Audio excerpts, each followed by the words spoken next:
Welcome to week 5. We've got a lot of stuff going on this week. It's a pretty big week.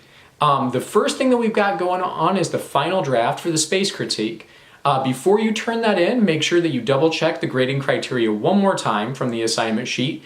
Make sure that you're hitting all of those met columns and ideally trying to move toward exceed for several of them, especially if you're interested in getting an A on the project. When you're ready to turn it in, you can add the word final to the end of your title, but that's only if you want to grade early. If you want to wait until after the deadline, that's fine. You don't have to add final at all. I'll just go back and check it after the deadline's over. One thing to keep in mind on this is that I don't want you to make a new draft for this. I want you to just continue editing the draft that you already created in Google Drive. I'd like to be able to go back and look at the revision history and see the changes that you've made. So please don't make a new document for this. Just continue editing the old document that you already had. If you'd like to get rid of the comments, you're welcome to. You can just hit the resolve button on them as you resolve those comments. But don't actually delete the comments, just resolve them. The next thing to worry about is the reading that we have for this week. We have a very short reading for Monday. This is about digital literacies and work. It's a good chapter, but it's one that didn't really fit in with any of the other groups of readings really well. So it's really the only reading that we have for Monday, and it's pretty short. And then the final thing that we have going on Monday is the digital pedagogy project. There's a whole separate video for that because it's a big project. It's your final project for the class. So make sure to check out that video down below this.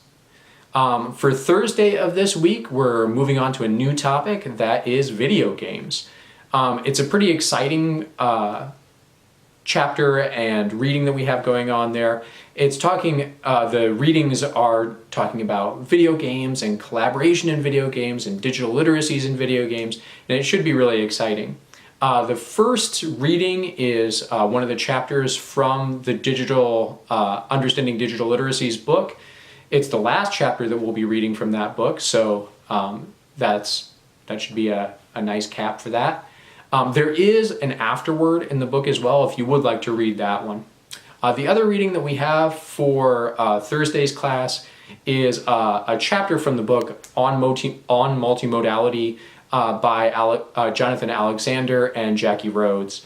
It's a really great chapter. You'll see that there is a lot of connections to other stuff that we've been reading, especially themes of multimodality and collaboration. You'll see that there's actually quite a bit in common with what we read, the article that we read about wikis a couple weeks back.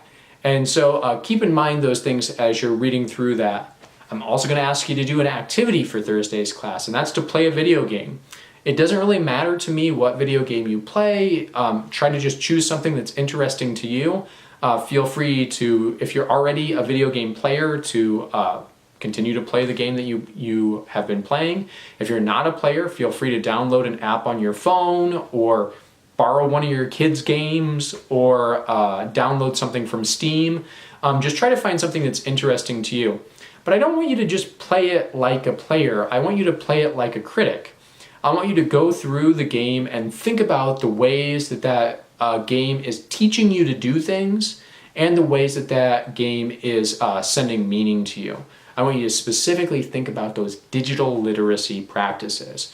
So obviously the game will probably have some alphabetic text, most games do, but I want you to also think about the other ways that it's conveying meaning to you. Think specifically about those multimodal elements that we've talked about. What ways is it giving you meaning through image and sound and space? It should be a really fun thing to do. I think a lot of people, even experienced players, don't necessarily think about the ways that games teach us things. So this is a good opportunity to play a game for a little while and think about those things as you're playing the game. Those are the main things that we've got going on this week. There is, in Monday's class, a link back to the questions forum, so just do please remember to ask any questions you have, especially about the digital pedagogy project.